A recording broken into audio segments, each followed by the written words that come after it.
Selamat sore Tribuners, Anda sedang menyaksikan live update Tribun News bersama saya Firda Ananda. Sore ini akan kami sajikan informasi terkini dan menarik untuk Anda yang akan dilaporkan secara langsung oleh reporter kami di lapangan. Dan inilah live update selengkapnya. Kita ke berita pertama, Saudara. Menteri Koordinator Kemaritiman dan Investasi RI, Menko Marves Luhut Binsar Panjaitan, telah menjalani pemeriksaan di Polda Metro Jaya pada Senin 27 September hari ini. Pemeriksaan itu berkaitan dengan laporan yang dilayangkan terhadap aktivis HAM Haris Azhar dan koordinator Kontras Fatia Maudianti atas dugaan pencemaran nama baik. Dalam pemeriksaan hari ini, pihak Luhut turut menyerahkan barang bukti terkait dengan pelaporan tersebut. Informasi lebih lengkapnya akan disampaikan oleh rekan wartawan kami. Dari Warta Kota Live ada Desi Selviani yang saat ini sudah bersama kami. Halo Desi. Ya, halo, selamat sore Frida. Ya. Desi, bisa Anda jelaskan ada berapa barang bukti yang diserahkan oleh pihak Luhut ini dalam pemeriksaan kali ini? Ya, menurut kuasa hukum Luhut, Junifer Girsang, pihak Luhut menyiapkan 12 barang bukti dalam pemeriksaan laporannya terhadap Haris dan Fatia.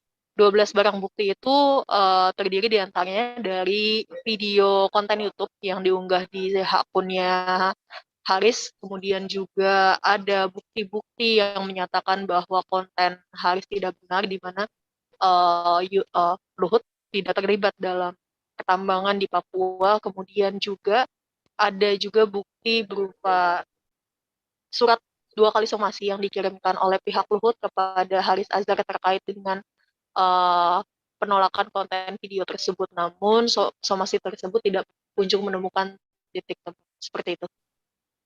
Lantas bagaimana untuk tanggapan dari pihak Luhut sendiri terkait adanya pelaporan ini?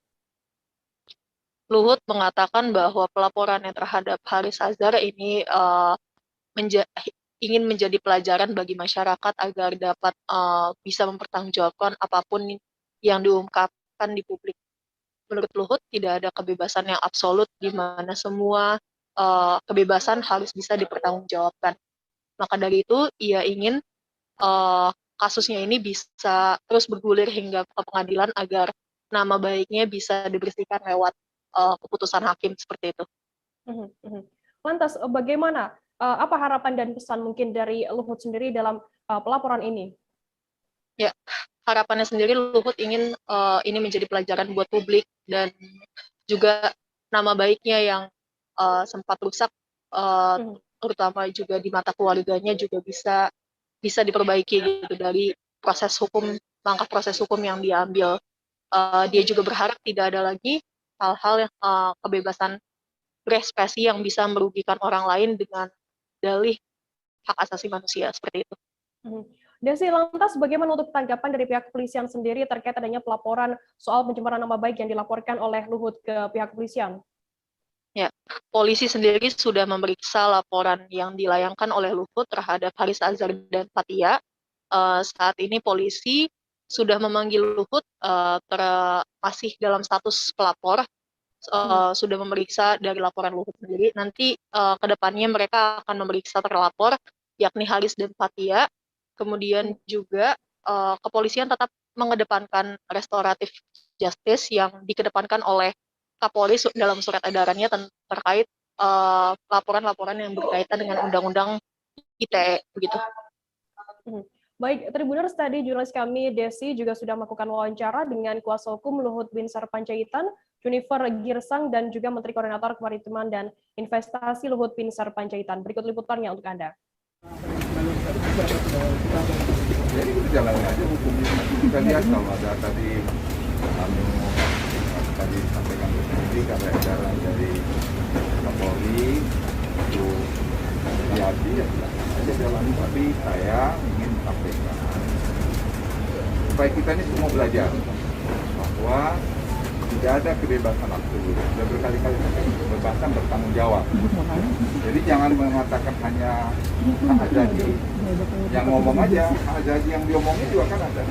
Jadi saya juga ingin anak cucu saya merasa bahwa saya sebagai orang tuanya, kakeknya membuat kecurangan di Papua. Nah, saya tidak pernah lakukan. Jadi biarlah di pengadilan. Nanti kalau saya salah ya saya dihukum. Tapi kalau yang melaporkan itu salah ya dia dihukum. Kita kan sama di mata hukum. Pak, tapi kabarnya terlapor ini sudah melaporkan ke Komnas HAM. Ini seperti apa sih Pak? Karena memang mereka katanya udah melakukan penelitian sebelumnya dan di Posko Walhi Ya, dan silakan ya toh dilaporkan Komnas HAM, seharusnya sudah terbalik. Kehormatan nama baik klien kami yang sudah dilanggar secara hak asasi manusia. Kok kita yang dilaporkan?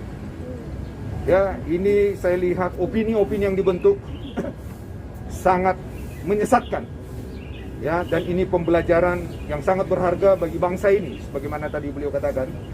Ya, menyatakan supaya tidak gampang orang memfitnah, mencemarkan. Harus orang yang bertanggung jawab. Silahkan berkreasi, tetapi bahasa beliau, tetapi harus ada etika dan bermartabat. Ya, itu bahasa beliau dan itu sangat tepat. Ya, agar bangsa ini semakin dewasa, agar bangsa ini juga tidak diprovokasi orang-orang yang tidak bertanggung jawab. Masa aksi dari Aliansi Badan Eksekutif Mahasiswa Seluruh Indonesia melakukan aksi unjuk rasa di depan Gedung Merah Putih Komisi Pemberantasan Korupsi KPK, Kuningan, Jakarta pada Senin 27 September hari ini. Sempat terjadi pula aksi saling dorong antara masa aksi dan juga pihak kepolisian di lokasi yang berjarak 50 meter dari gedung KPK. Untuk mengetahui informasi lebih detailnya sudah bergabung sama kami wartawan dari tribunnews.com, ada Ilham Rian Pratama yang akan memberikan informasi lengkapnya untuk Anda. Halo Ilham. Halo Firda. Ilham, bisa Anda jelaskan bagaimana peristiwa saling dorong tersebut bisa terjadi begitu? Ya, jadi Firda dan Tribuners, demonstrasi yang digelar oleh BEMSI atau Badan Eksekutif Mahasiswa Seluruh Indonesia sempat diwarnai aksi dorong-mendorong antara polisi dan mahasiswa. Hal itu terjadi lantaran mahasiswa ingin menemui pimpinan KPK, akan tetapi polisi tidak mengizinkan mereka untuk terus maju ke halaman depan Gedung Merah Putih dan terlibat aksi dorong-mendorong. Seperti itu, Firda. Lantas apa sebenarnya tuntutan dari masa aksi ini dalam unjuk rasa kali ini? Ya, jadi Firda, mahasiswa menuntut agar Presiden Jokowi memulihkan status 56 pegawai KPK untuk mengangkat mereka menjadi ASN. Kemudian selain itu BEMSI juga menuntut Ketua Firly Bahuri untuk mundur dari jabatannya. Begitu, Firda. Lantas bagaimana, apakah dari aksi yang dilakukan oleh aliansi BMSI ini, apakah saat ini sudah ada respon begitu dari pihak KPK sendiri? Ya, Firda, jadi pada intinya KPK enggan menemui BEMSI. Mereka hanya mengatakan bahwa KPK terus berupaya untuk memberantas korupsi dan tidak ingin berdinamika dalam polemik TWK ini. Demikian, Firda. Lantas bagaimana tanggapan dari pihak KPK sendiri dengan adanya terkait TWK karyawan ini? KPK sendiri sampai saat ini belum memberikan tanggapan secara mendetail. Mereka hanya berbicara secara normatif bahwasannya menghormati aspirasi yang disampaikan oleh BEMSI tadi. Demikian, Firda. Baik, Tribuners, jurnalis kami Ilham Rian Pratama juga sudah melakukan wawancara dengan Kapolres Jakarta Selatan, Kombes Aziz Antiansyah, dan juga Joji Kuswanto selaku Humas Aksi Nasional. Berikut liputannya untuk Anda. Mahasiswa menyampaikan aspirasinya dan sekarang sudah menyampaikan aspirasi dan pukul 15.22 sudah bubar dan kembali tempat masing-masing. Terima kasih. Berdasarkan pada dua temuan tersebut sekaligus kajian yang telah kita lakukan di Gasak dan BEMSI, akhirnya kita bersepakat untuk membawa 5 tuntutan yang poin tuntutannya itu adalah mengembalikan harkat dan martabat dari 57 pegawai KPK yang akan dipecat untuk bisa segera dijadikan sebagai ASN. Khususnya ini kita arahkan kepada Presiden Joko Widodo. Kemudian kita ingin agar Presiden mengembalikan harkat dan martabat KPK itu sendiri sebagai marwahnya, yaitu Komisi Pemberantasan Korupsi. Kemudian yang terakhir, kami mengharapkan Pak Firly Bahuri untuk bisa mundur dari jabatannya sebelum mahasiswa yang memaksa Pak Firly Bahuri untuk mundur dari jabatannya karena permasalahan dan ketidakpantasan beliau sebagai calon ketua KPK. Mas, ke depan aksi serupa akan digelar lagi berarti ya? Iya, benar. Jadi aksi bakal dilaksanakan kembali. Untuk tanggalnya nanti akan ada pemberitahuan secara terbuka dari Aliansi Gasak dan juga BEMSI. Kita beralih ke informasi selanjutnya, Saudara. saat Brimob Polda Kaltim mengirimkan 200 personil bawah kendali operasi BKO Polda Papua pada Senin 27 September. Ratusan personel tersebut dikerahkan dalam rangka melakukan pengamanan terhadap PON ke-20 di Papua mendatang. Informasi lebih lengkapnya akan disampaikan oleh rekan wartawan kami dari Tribun Kaltim, ada Muhammad Zen yang saat ini sudah tersambung bersama kami. Halo Zen. Halo, kembali Firda. Zen, bisa Anda jelaskan bagaimana saat ini persiapan dari pihak Brimob sendiri untuk menjelang PON ke-20 Papua nanti? Baik, untuk persiapannya sendiri, ini sudah dimulai sejak 3 hari yang lalu, tepatnya di hari Sabtu, tanggal 25 September tahun 2021, di mana dari personil yang dikerahkan ke Papua, ini menjalani pemeriksaan kesehatan, baik itu dari tes fisik, kemudian juga termasuk pemeriksaan PCR untuk memastikan mereka terkonfirmasi negatif COVID-19. Kemudian di hari Minggunya, di tanggal 26 September 2021, ini juga ada pemeriksaan terkait kelengkapan terhadap senjata, kemudian amunisi yang akan dibawa menuju ke Papua itu sendiri. Dan kemudian di hari ini, pemeriksaan kembali dilakukan tadi pagi kurang lebih pada pukul 5.00 waktu Indonesia Tengah terkait kesiapan personil, baik itu dari segi persiapan, kemudian juga terkait persenjataan yang akan dikerahkan nantinya selama pengamanan atlet ke Papua itu sendiri. Seperti itu kurang lebih. Zen, lantas apakah saat ini pihak personel ini sudah tiba di Papua dan kapan tibanya, jam berapa tiba di Papua? Baik, untuk 200 personil yang diberangkatkan tadi pagi, saat ini sudah tiba di Papua, dan untuk jamnya sendiri kurang lebih pada pukul 14.00 waktu Indonesia Timur, seperti itu.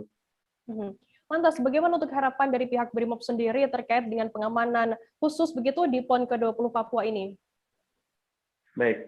Kalau untuk secara pengamanan sendiri dari pihak Brimob, yakni diwakili oleh Komandan Satuan Brimob, mengatakan untuk pengamanan diharapkan agar bisa berjalan maksimal dan berjalan sesuai dengan yang sudah disampaikan dan dilakukan pelatihan sebelumnya, agar tidak ada miskomunikasi antar petugas, karena memang untuk petugas sendiri ini sudah dikirimkan dalam 2 gelombang. Yang pertama sebanyak 17, kemudian yang untuk hari ini dikirimkan sebanyak 200.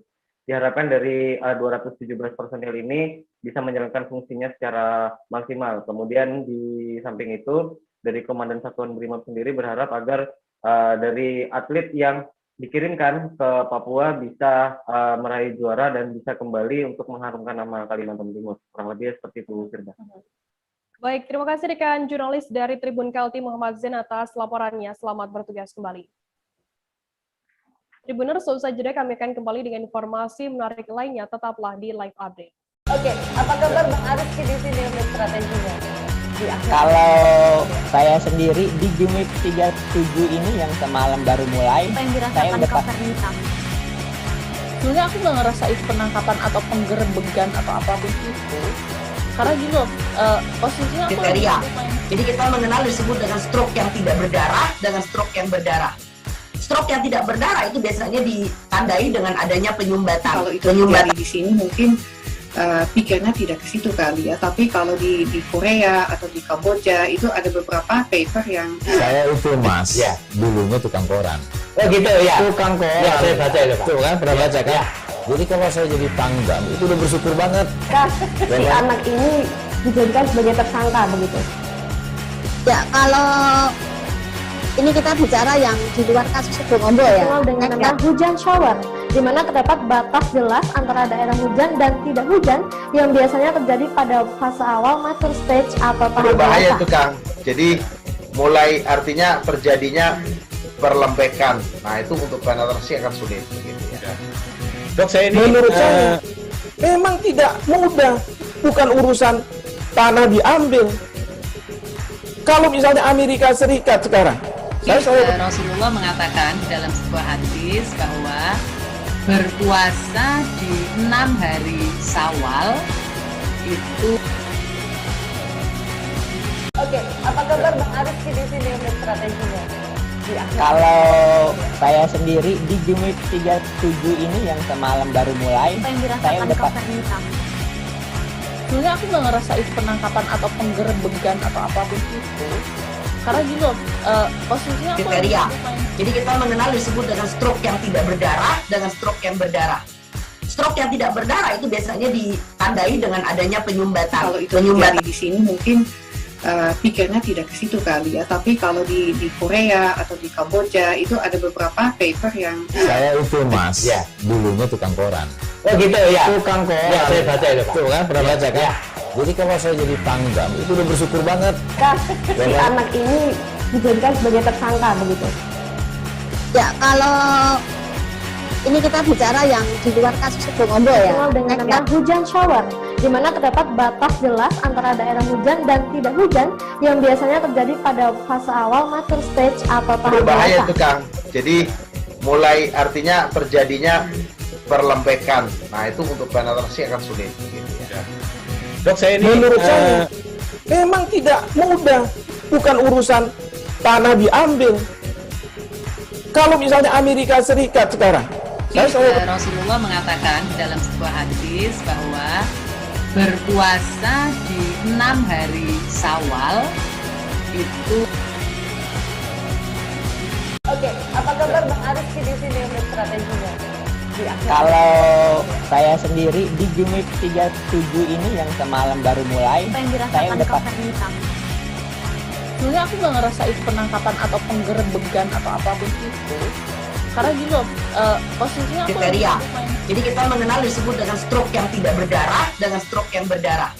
Stroke yang tidak berdarah itu biasanya ditandai dengan adanya penyumbatan. kalau itu terjadi di sini mungkin pikirnya tidak ke situ kali ya, tapi kalau di Korea atau di Kamboja. Terima kasih Anda masih bersama kami di live update. Kita beralih ke Jawa Barat, Saudara. Warga asal Kampung Cikadu Desa dan Kecamatan Sukalarang, Kabupaten Sukabumi, Endang, 48 tahun, meninggal dunia diduga akibat bentrokan antar ormas yang terjadi pada Minggu 26 September siang. Korban turut terlibat dalam bentrokan yang terjadi siang di Kampung Baros, RT 3 RW 4 Desa Cikahuripan, Kecamatan Gekbrong, Kabupaten Cianjur. Informasi lebih lengkapnya akan disampaikan oleh rekan wartawan kami dari Tribun Jabar. Ada Dian Herdiansyah yang saat ini sudah tersambung bersama kami. Halo Dian. Halo, selamat sore Mbak. Ya, Dian, bisa Anda jelaskan seperti apa kronologi kejadian awal bentrokan yang terjadi di Sukabumi Cianjur ini? Baik, peristiwa bermula dari awal dari bentrokan yang berada di wilayah Sumedang, kemudian meluas ke wilayah Jawa Barat, khususnya terjadi di perbatasan antara Cianjur dan Sukabumi yang melibatkan kedua ormas, yaitu Pemuda Pancasila PAC Sukalarang dan ormas BPPKB yang ada di wilayah perbatasan.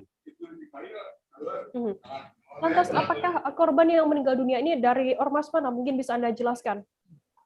Baik, pada saat itu sekitar pukul 15 sore, berdasarkan keterangan Kapolres Cianjur, terjadi bentrokan antara kedua ormas, saling serang, kemudian mengakibatkan seorang warga Sukalarang meninggal dunia di lokasi akibat ditabrak dan dibacok oleh ormas BPPKB sendiri.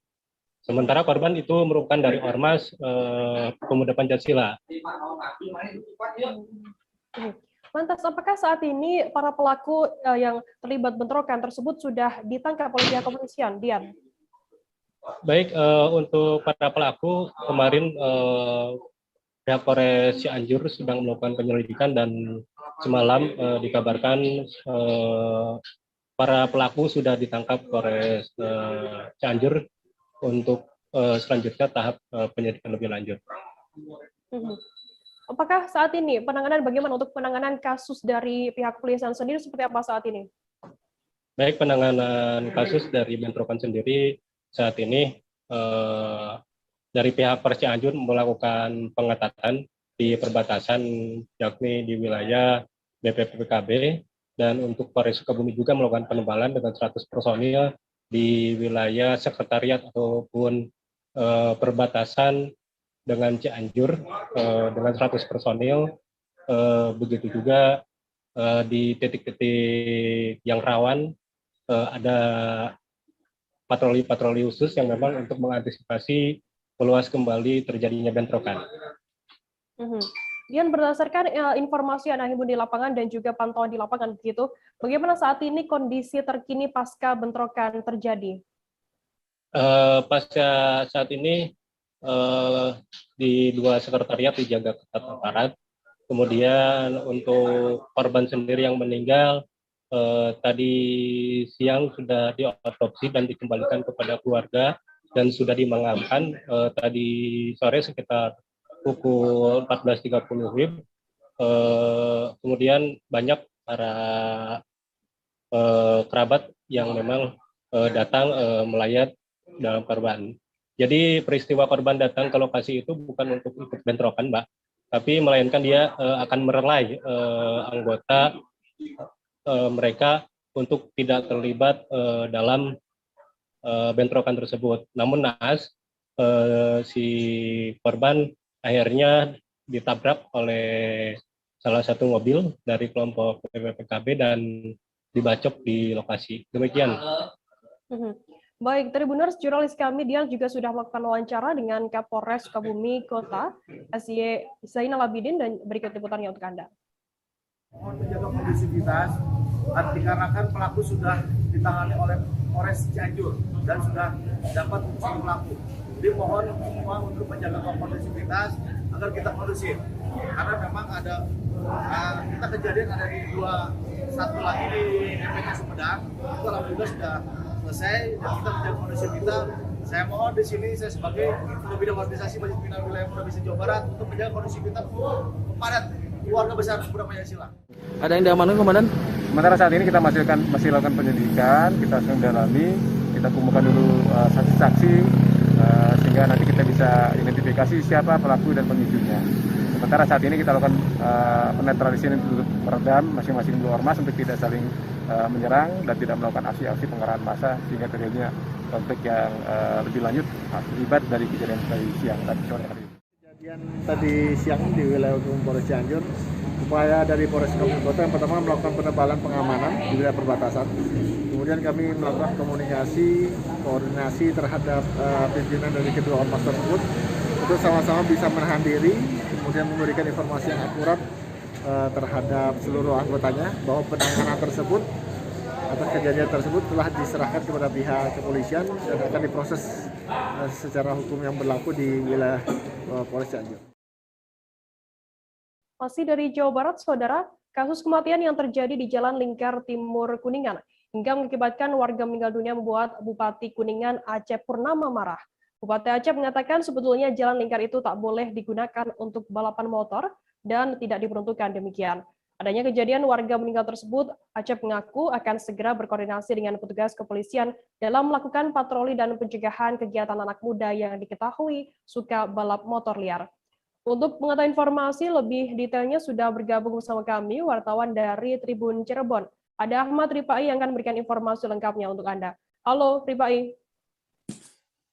Halo Rida, halo Firda. Ya. Ripai, bisa Anda jelaskan sejauh ini bagaimana pelaksanaan pembangunan jalan di sana? Baik, dapat saya sampaikan untuk pelaksanaan pembangunan Jalan Lingkar Timur Kabupaten Kuningan ini merupakan program salah satu program pembangunan nasional yang mendapat dukungan dari pemerintah pusat, di mana diketahui pembangunan ini berlangsung secara berkala atau multi-year. Diketahui juga jalan ini merupakan jalan alternatif sebagai pemecah daripada kemacetan yang terjadi di jalan nasional yang menghubungkan Kuningan Cirebon. Begitu, Firda. Lantas bagaimana dengan informasi terkait adanya fungsi jalan tersebut yang saat ini yang kerap dijadikan ajang balap motor oleh anak-anak muda? Betul. Belum lama diketahui atau beberapa hari yang lalu terjadi kecelakaan maut yang diakibatkan dari kalangan remaja atau pemuda di Kabupaten Kuningan ini melaksanakan ajang balap liar, di mana diketahui kegiatan balap liar ini merupakan tindakan tidak baik yang harus dicegah. Begitu pula dengan tindakan Bupati Kabupaten Kuningan Haji Acep Purnama tadi ketika diwawancara menyebutkan bahwa kondisi dan peruntukan jalan itu tidak boleh sama sekali dipergunakan untuk balap liar atau hal yang tidak memberikan manfaat bagi masyarakat. Begitu, Firda. Rifai, lantas bagaimana respon dari Bupati Kuningan sendiri dengan adanya kejadian balap motor ini yang mengakibatkan 1 orang meninggal dunia? Dan bagaimana imbauannya dari Bupati sendiri? Belum lama tadi Bupati Kuningan di sela kegiatan saat kami wawancara, Bupati Kuningan tentu sangat marah dengan kejadian akibat daripada kecelakaan maut yang dilangsungkan dari kegiatan anak muda melalui balap liar tersebut. Dari tindakan demikian ataupun menimbulkan kematian dari balap liar tersebut, Bupati akan melakukan koordinasi dengan pihak kepolisian dalam hal melakukan pencegahan dan antisipasi terhadap kegiatan-kegiatan masyarakat yang berada ataupun yang menggunakan jalan tersebut. Sebab diketahui dalam setiap harinya itu jalan Lingkar Timur ini memiliki daya tarik tersendiri untuk dijadikan nongkrong atau kongkow kalangan anak muda. Begitu, Firda. Baik, Tribuners, jurnalis kami Ahmad Rifai tadi juga sudah melakukan wawancara dengan Bupati Kuningan Aceh Purnama. Berikut liputannya untuk Anda. Pak, sejauh ini jalan pengawasan proyek jalan baru gimana, Pak? Jalan lingkar sedang diselesaikan, tinggal pasang gelanggar jembatannya aja. Kemudian ini kan dijadikan ajang balap liar juga, bagaimana, Pak? Itu bukan fungsinya dan itu saya larang. Nanti sekali-kali akan saya kontrol, akan saya silang. Kalau yang menggunakan jalan itu untuk balap dan lain sebagainya, saya mohon kepada aparat penegak hukum dalam hal ini lalu lintas tegak tegas. Soal kemarin kan ada yang tewas 1, Pak. Nah, itulah resikonya. Ya, makasih, Pak. Zainuddin, warga Tanjung Pinang yang sebelumnya dikabarkan hilang sejak 5 September lalu, kini telah ditemukan dalam kondisi meninggal dunia Minggu 26 September. Kini jenazah Zainuddin sudah dievakuasi ke RSUD Raja Ahmad Tabib atau RAT dan tiba sekira pukul 9 malam. Informasi lebih lengkapnya akan disampaikan oleh rekan wartawan kami dari Tribun Batam. Ada Ilham Muhammad yang saat ini sudah tersambung bersama kami. Halo Ilham. Halo rekan Firda. Ilham, bisa Anda jelaskan sedikit mengenai kronologi hilang dan hingga ditemukannya Zainuddin ini? Baik rekan Firda. Awalnya Zainuddin dikabarkan hilang dan tidak pulang ke rumah sejak 5 September 2021 lalu. Kemudian pihak keluarga melaporkan hal tersebut ke pihak kepolisian. Nah, terkait itu pada hari Kamis tanggal 23 September, pihak kepolisian berhasil menemukan kendaraan Zainuddin, yaitu berupa sebuah mobil Toyota Avanza warna putih dengan nomor polisi PP 1924TI di dalam Telaga Biru Kawal, Kecamatan Gunung Kijang, Kabupaten Bintan, Firda. Nah, berkat kerja keras kepolisian akhirnya tidak lama berselang setelah ditemukan kendaraan milik Zainuddin, kini Zainuddin telah ditemukan pihak kepolisian di daerah Kecamatan Gunung Kijang pada Minggu 26 September 2021 lalu. Ilham, lantas bagaimana respon dari pihak keluarga sendiri saat mengetahui Zainuddin ini telah ditemukan dalam kondisi meninggal dunia? Baik rekan Firda, bahwa Zainuddin saat ditemukan itu sudah dalam kondisi tidak bernyawa dan kondisinya itu sudah di dalam keadaan terkubur ya Firda. Nah, kemudian pihak kepolisian mengevakuasi jenazah Zainuddin ke Rumah Sakit Umum Daerah Raja Ahmad Tabib Tanjung Pinang pada Minggu 26 September malam. Nah, pantauan tribunbatam.id di sekira pukul 21.15 WIB di depan kamar jenazah RSUD RAT tampak istri Zainuddin, Eni Marlina, terlihat sedih, begitupun kerabatnya yang lain. Nah, tatapan mata Reni terlihat kosong yang menandakan kekhawatirannya dan kesedihannya, begitu rekan Firda.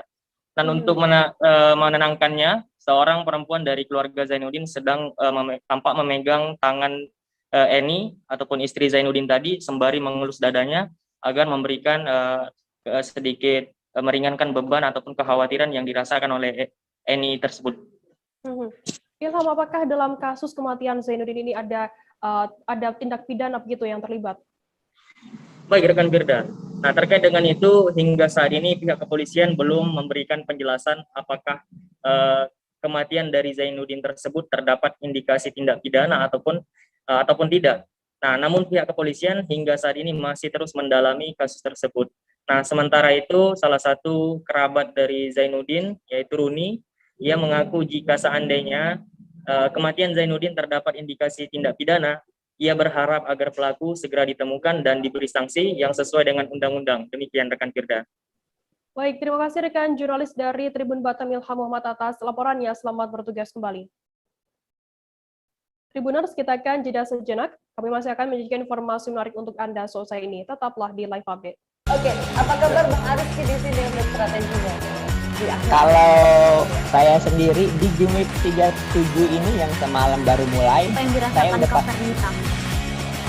sebenarnya aku nggak ngerasa itu penangkapan atau penggerbegan atau apapun itu, karena gini loh, posisinya kriteria. Jadi kita mengenal disebut dengan stroke yang tidak berdarah dengan stroke yang berdarah.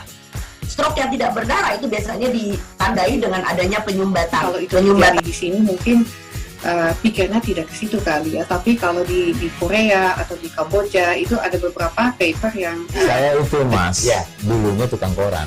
Oh gitu ya, Tukang koran. Ya, saya baca itu Pak. Tuh kan pernah baca kan? Ya. Jadi kalau saya jadi pangdam itu udah bersyukur banget. Si anak ini dijadikan sebagai tersangka begitu. Ya, kalau ini kita bicara yang di luar kasus Sibolombo ya. Dikenal dengan nama hujan shower, di mana terdapat batas jelas antara daerah hujan dan tidak hujan yang biasanya terjadi pada fase awal mature stage atau tahap Berbahaya dewasa. itu Kang. Jadi mulai artinya terjadinya perlembekan. Nah itu untuk penetrasi akan sulit begitu ya. Dok, saya ini menurut saya memang tidak mudah, bukan urusan tanah diambil. Kalau misalnya Amerika Serikat sekarang, Rasulullah mengatakan dalam sebuah hadis bahwa berpuasa di 6 hari Syawal itu. Oke, apa kabar Bang Ariski di sini untuk strateginya? Kalau saya sendiri di Jumip 37 ini yang semalam baru mulai, saya udah sebenarnya aku nggak ngerasa itu penangkapan atau penggerbegan atau apapun itu, karena gini loh, posisinya kriteria. Jadi kita mengenal disebut dengan stroke yang tidak berdarah dengan stroke yang berdarah.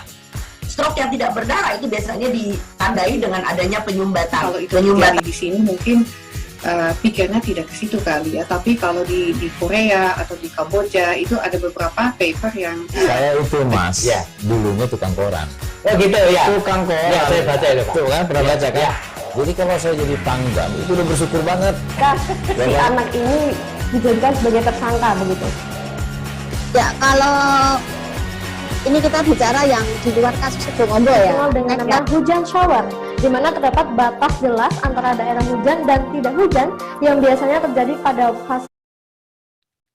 Terima kasih Anda masih bersama kami di Live Update. Kita beralih ke informasi selanjutnya, Saudara. Pendapatan asli daerah Kota Batu turun sebanyak 99 miliar rupiah dari target 143 miliar rupiah. Dewan Perwakilan Rakyat Daerah Batu pun sangat kecewa terhadap kinerja eksekutif atas capaian tersebut. Wakil Ketua DPRD Batu, Heli Suyanto, dalam keterangannya setelah paripurna mengatakan penurunan tersebut sangat fatal. Menurutnya, pandemi tak bisa dijadikan alasan mendasar. Informasi lebih lengkapnya akan disampaikan oleh rekan wartawan kami dari Surya Malang. Ada Beni Indo yang saat ini sudah tersambung bersama kami. Halo Beni. Ya, selamat sore Firda. Ya. Beni, bisa Anda jelaskan apa yang menyebabkan target PAD Kota Batu ini turun hingga 99 miliar rupiah? Baik, ya. Jadi pada awalnya target PAD ini adalah senilai 200 miliar rupiah, kemudian ada penyesuaian menjadi 143 miliar rupiah karena pandemi, namun kemudian hingga saat ini ternyata realisasinya masih belum mencapai 50%-nya dan dalam hitung-hitungan ternyata turun 99 miliar rupiah. Alasan dari eksekutif sendiri menjelaskan bahwa penurunan ini akibat dari dampak pandemi yang terjadi di Kota Batu, karena memang Kota Batu ini kota pariwisata sehingga tempat-tempat wisata itu tutup karena pandemi sehingga roda perekonomian tidak bergerak dan mengakibatkan turunnya PAD tersebut. Firda. Beni, lantas bagaimana respon dari DPRD Batu sendiri dengan adanya penurunan PAD di Kota Batu ini? Ya, terhadap laporan ini DPRD tidak bisa menerima sepenuhnya dan mereka mengatakan bahwa pandemi tidak bisa menjadi satu-satunya alasan untuk mengatakan bahwa tidak bisa sesuai target, karena pada target-target sebelumnya, sebelum pandemi juga tidak sesuai dengan realisasi. Justru Dewan menginginkan ada inovasi dan kerja keras dari eksekutif supaya target tersebut bisa terpenuhi. Meskipun tidak terpenuhi, namun jaraknya tidak begitu jauh. Itu yang diharapkan oleh Dewan. Firda. Lantas Beni, apa yang solusi yang dihadirkan begitu terkait adanya penurunan PAD ini? Ya, setelah rapat paripurna yang baru saja selesai siang tadi, Dewan mendorong supaya ada inovasi dan kreativitas dari eksekutif supaya target-target yang sudah dibicarakan bersama itu bisa terrealisasi dengan baik, karena sudah ada penyesuaian dari 200 miliar menjadi 143 miliar. Salah satu sektor yang begitu mempengaruhi rendahnya pendapatan daerah ini adalah dari sektor retribusi parkir yang selama ini dinilai Dewan tidak begitu efektif. Bahkan dari target 8 miliar dari retribusi parkir ini sampai September ini belum mencapai 1 miliar. Ini didesak oleh DPRD supaya ada inovasi dan kreativitas. Sedangkan Pemkot Batu sendiri melalui wali kotanya Dewan Tirpoko mengatakan saat ini masih ada penyesuaian manajemen sehingga kontribusi dari retribusi parkir ini masih belum maksimal. Baik, Tribuners, jurnalis kami Beni Indo tadi juga sudah melakukan wawancara dengan Wakil Ketua DPRD Batu, Heli Suyanto. Berikut liputannya untuk Anda. Itu ceritanya gimana itu, Pak? Penurunan APBD 99 ya? Iya. PAD? Iya. Iya. Oh iya. Ya intinya DPRD Kota Batu kecewa. Bukan alasan pandemi yang membuat PAD itu menurun, tapi bagaimana kinerjanya dinas terkait untuk menggali potensi-potensi yang sudah ada. Bahwa kita ketahui beberapa tempat usaha baru itu kan belum ditarik terkait pajak dan retribusi. Ini harusnya pemerintah daerah jemput bola terkait hal-hal seperti itu. Istilahnya jangan pasif gitu. Mereka kan digaji untuk aktif dan dapat TPP yang besar. Nah, itu kan harusnya mereka lebih aktif. Batu itu paling jauh itu kan 20 kilo. Sudah siap dengan alat-alat tersebut. Nah, ini tinggal bagaimana aplikasinya dinas terkait untuk memonitor pemasangan tapping box itu di masing-masing objek pajak BP, wajib pajak seperti itu. Jajaran Satlantas Mapolres Oku Selatan yang dipimpin langsung oleh Kasatlantas Ibtu Muryanto mengangkut belasan motor berknalpot tidak standar alias knalpot brong. Razia yang dipusatkan di jantung kota Terminal Muara 2 Jalan Raya Ahmad Yani, Kelurahan Pasar Muara 2, Kecamatan Muara 2, Oku Selatan karena dianggap meresahkan masyarakat. Informasi lebih lengkapnya akan disampaikan oleh rekan wartawan kami dari Sriwijaya Pos, ada Alan yang saat ini sudah tersambung bersama kami. Halo Alan. Ya, halo Firda. Ya. Alan, bisa Anda jelaskan kapan dimulainya razia ini yang dilakukan berkelanjutan tersebut dan di wilayah mana saja akan dilakukan razia? Iya Firda, untuk razia knalpot brong atau knalpot racing yang tidak standar ini dilakukan mulai Sabtu 25 September beberapa hari lalu. Hanya sekitar 2 hari yang lalu yang dimulai pada malam hari itu pada Sabtu malam. Razia ini secara berkesinambungan dilakukan di titik-titik yang biasa menjadi tempat razia yang seperti di Terminal Muara 2 yang ramai dilalui oleh kendaraan dan juga di depan di wilayah Pasar Muara 2 yaitu di depan kantor Pos Gedung Kesenian dan juga di depan kantor Mapolres Oku Selatan. Untuk terpantau sementara ini seperti itu, Berda. Alan, ada berapa total kendaraan yang sudah diamankan oleh pihak kepolisian dan apa punishment dan atau hukuman begitu yang dijatuhkan kepada pelanggar kendaraan? Untuk kendaraan yang dilakukan pengangkutan oleh petugas dari lokasi yang didapatkan itu ada sekitar 12 kendaraan yang diangkut ke kantor Mapolres Oku Selatan. Kendaraan tersebut atau pengendara yang membawa knalpot racing atau knalpot brong yang bising tersebut dilakukan punishment atau hukuman, ditilang oleh tugas kepolisian, dan juga selain penilangan juga harus mengambil kendaraan tersebut dan tidak boleh lagi menggunakan knalpot brong tersebut. Dengan saat pengambilan itu harus membawa knalpot racing. Seperti itu, Berda. Alan, untuk memastikan pengendara ini tidak kembali menggunakan knalpot brong begitu, bagaimana untuk langkah antisipasi dari pihak kepolisian? Kepada pengendara diwajibkan oleh kepolisian untuk mengambil kendaraan tersebut, jadi agar mereka tidak menggunakan lagi atau sebagai efek jerah agar di kemudian hari atau ke depannya tidak menggunakan knalpot racing lagi. Tugas kepolisian memastikan saat diangkut itu pengendara yang mengambil kendaraan tersebut harus membawa knalpot standar sebagai gantinya, dan juga pengendara atau yang bersangkutan itu harus mengganti knalpot racing tersebut dengan knalpot standar yang dilakukan langsung di kantor Mapolres Oku Selatan. Seperti itu, Berda. Baik, Tribuners, jurnalis kami Alan juga sudah melakukan wawancara dengan Kanit Residen Satlantas Polres Oku Selatan, Ibda Christian Hadinata. Berikut liputannya untuk Anda. Sebelum penertiban, kita telah melaksanakan sosialisasi baik di media sosial maupun ke masyarakat dan sekolah-sekolah untuk yang masih menggunakan knalpot standar untuk segera mengganti dengan knalpot standar. Masyarakat yang masih menggunakan knalpot tidak standar harus segera, karena kita ke depan tetap melaksanakan penindakan. Itu rencananya knalpot yang terjaring razia ini akan diapakan sebenarnya? Knalpot yang terjaring razia kita suruh ganti dengan knalpot standar. Jadi sebelum mereka mengambil kendaraan ke Polres, kita suruh bawa knalpot standar untuk diganti di Polres.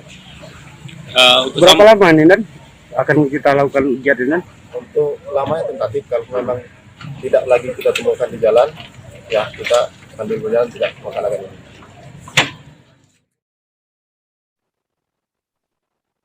Seorang warga dilaporkan hanyut di sungai di Nagari Padang Sibusuk, Kecamatan Kupitan, Kabupaten Sejunjung, Provinsi Sumatera Barat. Korban dilaporkan hanyut pada Sabtu 25 September. Selanjutnya, tim SAR dari Pos Pencarian dan Pertolongan 50 Kota melakukan operasi pencarian. Informasi lebih lengkapnya akan disampaikan oleh rekan wartawan kami dari Tribun Padang. Ada Rezi Aswar yang saat ini sudah tersambung bersama kami. Halo Rezi. Iya, sudah. Rezi, bisa Anda jelaskan bagaimana identitas korban sendiri yang hanyut dan ini hanyut kapan begitu?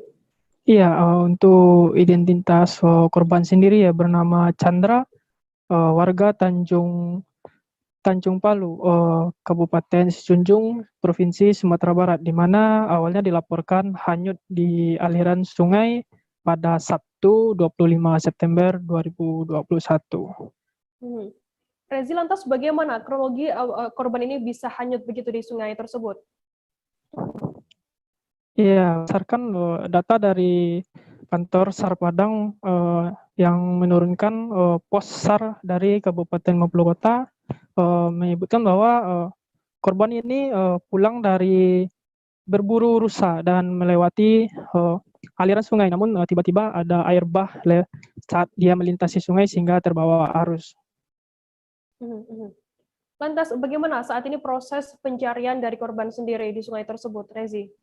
Iya, sejak Sabtu petugas tim SAR gabungan telah melakukan pencarian di aliran sungai. Pada pencarian hari kedua, petugas sempat mengalami kendala karena aliran sungai masih berwarna keruh, sehingga pencarian sempat dihentikan dan dilanjutkan pada hari ini. Tepatnya sekitar pukul 7.35 waktu Indonesia bagian Barat tadi, korban berhasil ditemukan oleh petugas tim SAR dengan jarak 8 km dari lokasi kejadian. Lantas bagaimana kondisi korban ini saat ditemukan oleh tim pencari, Rezi? Iya, untuk kondisi korban sendiri saat ditemukan tadi pagi dengan kondisi meninggal dunia dan dibawa ke Puskesmas Kupitan di sekitar lokasi kejadian. Gitu, Firda. Baik, Tribuners, jurnalis kami Rezi Aswar juga sudah melakukan wawancara dengan Koordinator Pos Pencarian dan Pertolongan 50 Kota, Robi Saputra, dan berikut liputannya untuk Anda. Pada hari Sabtu, tanggal 25 September 2021, Posar 50 Kota menerima laporan bahwa telah terjadi orang hilang di daerah Sijunjung atas nama Chandra, 42 tahun, alamat Tanjung Ampalu, Sijunjung. Kronologis, survivor pergi berburu rusa. Setelah mendapatkan hewan buruan rusa tersebut, survivor hendak menyeberangi sungai, tetapi pas menyeberangi sungai terjadi luapan air yang besar, yaitu air bah, dan survivor dibawa oleh air. Upaya yang dilakukan SAR gabungan yaitu mencari korban dengan dua cara, yaitu di air dan di darat. Pada hari ketiga, survivor ditemukan berjarak dari lokasi kejadian ke tempat ditemukan kurang lebih 8 km di daerah Nagari Pamuatan, Kecamatan Kupitan, Sijunjung. Kondisi korban yaitu MD dan dibawa langsung ke Puskesmas Kupitan. Tribuners, kita akan jeda sejenak, tetaplah di live update. Oke, apa kabar Bang Ariski di sini untuk strateginya? Kalau saya sendiri di Jumip 37 ini yang semalam baru mulai, saya udah sebenarnya aku nggak ngerasa itu penangkapan atau penggerebegan atau apapun itu, karena gini loh, posisinya aku kriteria. Jadi kita mengenal disebut dengan stroke yang tidak berdarah dengan stroke yang berdarah. Stroke yang tidak berdarah itu biasanya ditandai dengan adanya penyumbatan. Kalau itu terjadi di sini mungkin pikirnya tidak ke situ kali ya, tapi kalau di Korea atau di Kamboja itu ada beberapa paper yang saya itu mas, ya, dulunya tukang koran. Oh gitu ya, tukang koran. Ya, saya baca itu, tuh kan pernah baca kan? Ya. Jadi kalau saya jadi pangdam itu udah bersyukur banget. Si anak ini dijadikan sebagai tersangka begitu. Ya, kalau ini kita bicara yang di luar kasus Sebongombo ya. Dengan nama hujan shower, di mana terdapat batas jelas antara daerah hujan dan tidak hujan yang biasanya terjadi pada fase awal mature stage atau tahap berbahaya itu Kang. Jadi mulai artinya terjadinya perlembekan. Nah itu untuk penetrasi akan sulit. Gitu ya. Dok, saya ini menurut saya memang tidak mudah, bukan urusan tanah diambil. Kalau misalnya Amerika Serikat sekarang, Rasulullah mengatakan dalam sebuah hadis bahwa berpuasa di 6 hari Syawal itu. Oke, apa kabar Bang Ariski di sini untuk strateginya? Kalau saya sendiri di Jumip 37 ini yang semalam baru mulai, saya udah sebenarnya aku nggak ngerasa itu penangkapan atau penggerebegan atau apapun itu, karena gini loh, posisinya aku kriteria. Jadi kita mengenal disebut dengan stroke yang tidak berdarah dengan stroke yang berdarah. Stroke yang tidak berdarah itu biasanya ditandai dengan adanya penyumbatan. Kalau itu terjadi di sini mungkin pikirnya tidak ke situ kali ya, tapi kalau di Korea atau di Kamboja itu ada beberapa paper yang saya itu mas, ya, dulunya tukang koran. Oh gitu ya, tukang koran. Ya, saya baca itu, tuh kan pernah baca kan? Jadi kalau saya jadi pangdam itu udah bersyukur banget. Si anak ini dijadikan sebagai tersangka begitu. Ya, kalau ini kita bicara yang di luar kasus Sebongombo ya. Dengan nama hujan shower, di mana terdapat batas jelas antara daerah hujan dan tidak hujan yang biasanya terjadi pada fase awal mature stage atau tahap berbahaya itu Kang. Jadi mulai artinya terjadinya perlembekan. Nah itu untuk penetrasi akan sulit. Gitu ya. Dok, saya ini menurut saya memang tidak mudah, bukan urusan tanah diambil. Kalau misalnya Amerika Serikat sekarang, Rasulullah mengatakan dalam sebuah hadis bahwa berpuasa di 6 hari Syawal itu. Oke, apa kabar Bang Ariski di sini untuk strateginya? Kalau saya sendiri di Jumip 37 ini yang semalam baru mulai, saya udah sebenarnya aku nggak ngerasa itu penangkapan atau penggerebegan atau apapun itu, Karena gini loh, posisinya aku kriteria. Jadi kita mengenal disebut dengan stroke yang tidak berdarah dengan stroke yang berdarah. Stroke yang tidak berdarah itu biasanya ditandai dengan adanya penyumbatan. Kalau itu terjadi di sini mungkin pikirnya tidak ke situ kali ya, tapi kalau di Korea atau di Kamboja itu ada beberapa paper yang Saya itu mas, dulunya tukang koran. Oh gitu ya. Tukang koran. Ya, saya baca itu Pak. Tuh kan pernah baca kan? Jadi kalau saya jadi pangdam itu udah bersyukur banget. Si anak ini dijadikan sebagai tersangka begitu. Ya, kalau ini kita bicara yang di luar kasus Sibolombo ya. Dikenal dengan nama hujan shower, di mana terdapat batas jelas antara daerah hujan dan tidak hujan yang biasanya terjadi pada fase awal mature stage atau tahap Berbahaya dewasa. itu Kang. Jadi mulai artinya terjadinya perlembekan. Nah itu untuk penetrasi akan sulit. Begitu, ya. Dok, saya ini menurut saya memang tidak mudah, bukan urusan tanah diambil. Kalau misalnya Amerika Serikat sekarang, Rasulullah mengatakan dalam sebuah hadis bahwa berpuasa di 6 hari Syawal itu. Oke, apa kabar Bang Ariski di sini untuk strateginya? Kalau saya sendiri di Jumip 37 ini yang semalam baru mulai, Apa yang saya dirasakan udah Kakak Nita? sebenarnya aku nggak ngerasa itu penangkapan atau penggerebegan atau apapun itu. Karena gini loh, posisinya aku kriteria. Jadi kita mengenal disebut dengan stroke yang tidak berdarah dengan stroke yang berdarah. Stroke yang tidak berdarah itu biasanya ditandai dengan adanya penyumbatan. Kalau itu terjadi di sini mungkin Terima kasih Anda masih bersama kami di Live Update. Kita beralih ke informasi selanjutnya, Saudara. Satu persatu pengunjung hingga pegawai kafe di Pangkal Pinang, Kepulauan Bangka Belitung, diperiksa sertifikat vaksin COVID-19 oleh tim gabungan pada Sabtu 26 September malam. Setidaknya ada 3 kafe yang menjadi sasaran razia tim gabungan dari TNI Polri, Satuan Polisi Pamong Praja, BPBD, Dinas Kesehatan, hingga Dinas Perhubungan Kota Pangkal Pinang, yakni Kedai 8 dan Indigo Long, Tela Kopi, serta La Bangka. Terkait informasi lebih lengkapnya akan disampaikan oleh rekan wartawan kami dari Bangka Pos, ada Cepi Marlianto yang saat ini sudah tersambung bersama kami. Halo Cepi. Halo Firda. Cepi, bisa dijelaskan mengapa tim gabungan melakukan razia ini berbeda begitu daripada biasanya? Seperti yang diketahui, petugas ini melakukan razia prokes maupun swab massal di sana.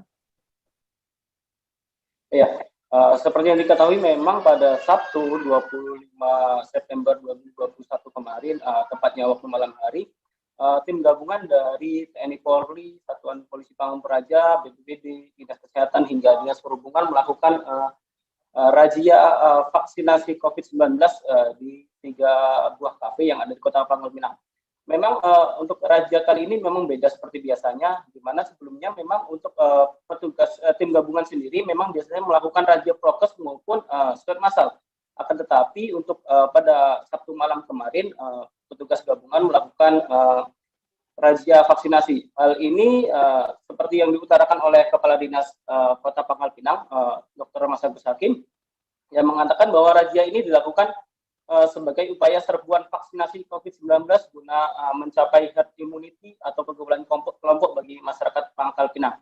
Seperti yang diketahui, sampai saat ini sudah sekitar 1.500 orang dari total 1.669 orang di Pangkal Pinang sudah melakukan vaksinasi tahap pertama, begitu Firda.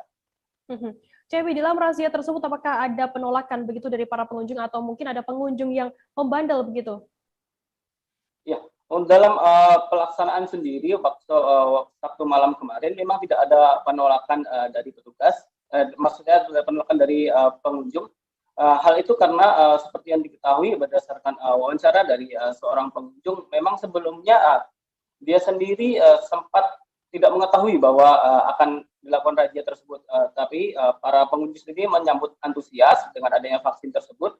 Dan tidak ada penolakan dari pengunjung disebabkan saat razia tersebut petugas dari Satpol PP telah menjaga di pintu masuk maupun keluar kafe-kafe tersebut sehingga para pengunjung tidak ada bisa yang maksudnya tidak ada yang bisa kabur dari lokasi tersebut. Begitu Firda.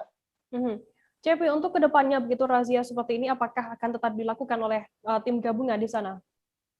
Oke, baik. Berdasarkan keterangan dari Wakapolres Pangkal Pinang, Kompol Teguh Setiawan, untuk razia vaksin COVID-19 tersebut nantinya akan terus dilakukan hingga tercapainya herd immunity bagi masyarakat Kota Pangkal Pinang. Selain itu, untuk operasi vaksinasi COVID-19 nantinya tetap akan disandingkan dengan operasi justisi. Untuk keduanya sendiri akan dilakukan seimbang. Jika tidak dilakukan, hal itu ditakutkan akan membuat masyarakat lengah akan protokol kesehatan. Begitu, Firda. Baik, Tribuners, jurnalis kami Cepi tadi sudah melakukan wawancara dengan pengunjung kafe Riko Ardiansyah dan juga Kepala Dinas Kesehatan Kota Pangkal Pinang, Mas Agus Hakim. Berikut liputannya untuk Anda. Alasannya? Oh, berarti abangnya dulu nggak mau vaksin karena ada penyakit karena dalam gitu ya? ada penyakit dalam. Makanya saya terus di sini katanya boleh ya, saya itu sih saya ikuti aja kan. Ya? Kalau bagus sih sebenarnya untuk untuk kedepannya kita kan sudah vaksin nih. Minta diberlakukan seperti jam untuk orang jualan tuh lebih diperpanjang lah, karena kan kita sudah divaksin. Di normal lagi lah, karena kita sudah divaksin kan. Beda kalau kita belum divaksin, itu kan emang sih harus ada batasannya untuk menghindari kerumunan. Kita sudah mencapai 60% lebih dari target yang ditetapkan oleh pemerintah pusat. Sehingga untuk lebih cepatnya lagi, maka kita lakukan pelayanan vaksin malam-malam seperti ini. Malam ini ada 3 tempat, tadi di Kedai 8, terus di Kopi terus ini Bela Kopi, terus ini di Labaka. Target kita bulan Oktober sudah herd immunity, tergantung dari kesadaran masyarakat juga. Kalau masyarakat tidak sadar bisa kita kan kalau orang tidak mau susah, tapi kalau ada orang tuh mau, apapun itu akan kita lakukan, kita coba atasi sama-sama. Bupati Nunukan Asmin Laura melarang pelajar yang belum divaksinasi mengikuti pembelajaran tatap muka terbatas. Itu disampaikan Asmin Laura saat meninjau vaksinasi pelajar tingkat SMP sederajat di SMPN 1 Nunukan Selatan. Diketahui vaksinasi pelajar kali ini merupakan kerjasama Ikatan Keluarga Alumni atau IKA Universitas Hasanuddin dengan Dinas Pendidikan dan Kebudayaan Kabupaten Nunukan. Informasi lebih lengkapnya akan disampaikan oleh rekan wartawan kami dari Tribun Kaltara. Ada Febrianus Felis yang saat ini sudah tersambung bersama kami. Halo Felis. Ya, halo Firda. Felis, bisa Anda jelaskan mengapa masih banyak orang tua yang menolak anaknya divaksin COVID-19? Baik Firda dan Tribunus, informasi yang kami himpun dari Bupati Nunukan Asmin Laura saat meninjau pelaksanaan vaksinasi pelajar SMP sederajat di SMP 1 Nunukan Selatan, mengatakan bahwa saat ini memang banyak orang tua yang menolak anaknya untuk divaksin oleh pihak sekolah. Hal itu karena masih banyak masyarakat di Nunukan yang terpengaruh dengan berita miring atau hoax mengenai dampak daripada vaksinasi COVID-19 sendiri. Dan jika diakumulasi dari 3 sekolah SMP sederajat yang sudah melakukan vaksinasi, ada ratusan pelajar yang orang tuanya hingga saat ini menolak anaknya divaksin COVID-19. Begitu, Firda.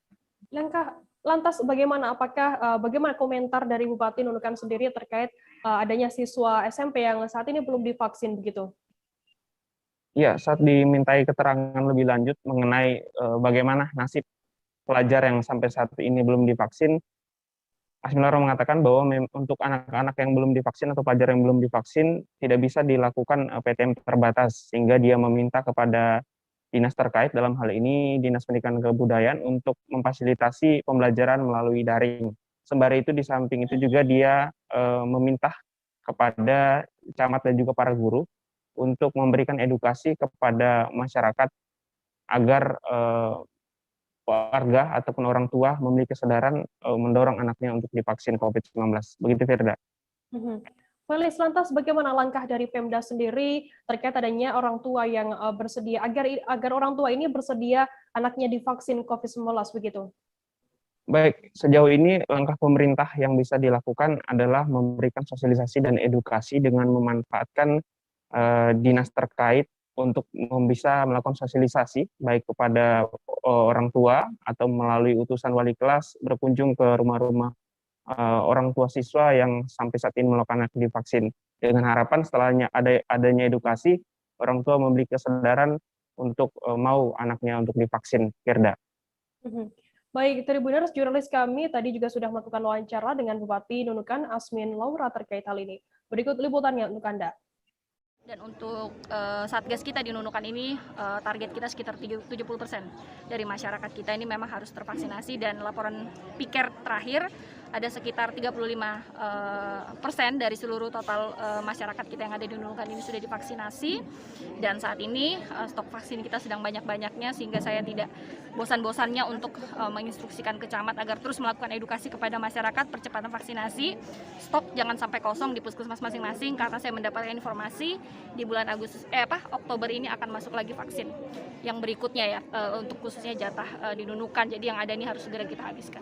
Kalau wanti-wanti Mendagri terhadap Pemda terkait dengan potensi gelombang ketiga untuk Nunukan? Ya, tentu kita melakukan persiapan-persiapan itu. Makanya ya untuk berbicara seperti anggaran dan sebagainya, kita itu melihat tingkat urgensi perkembangan kasus COVID yang ada di masyarakat gitu ya. Karena kadang-kadang kan banyak isu yang macam-macam seperti ini dan sebagainya.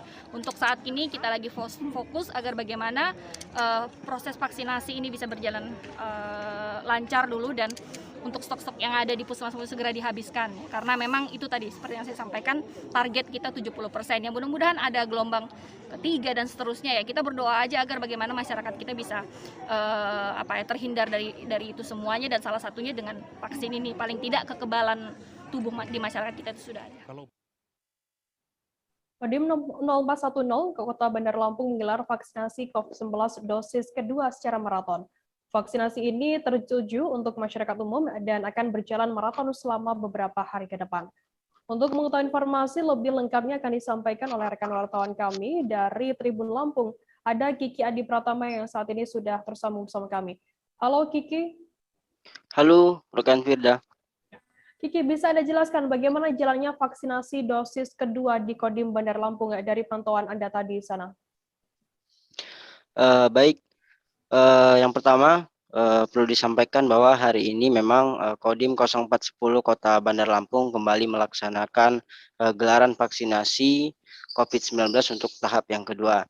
Dan menurut pantauan yang sudah dilakukan tadi bahwa masyarakat sangat antusias mengikuti vaksinasi untuk dosis kedua yang dilakukan oleh Kodim 0410 Kota Bandar Lampung, dan memang pelaksanaan ini terus dilakukan oleh Kodim 0410 Kota Bandar Lampung yang juga menggandeng tenaga kesehatan dari pemerintah Kota Bandar Lampung khususnya untuk puskesmas setempat.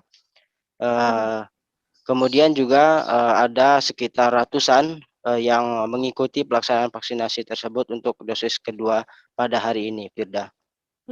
Total ada berapa warga Bandar Lampung yang mendapatkan vaksin kedua pada hari ini, dan berapa hari nantinya Kodim akan menggelar vaksinasi dosis kedua ini?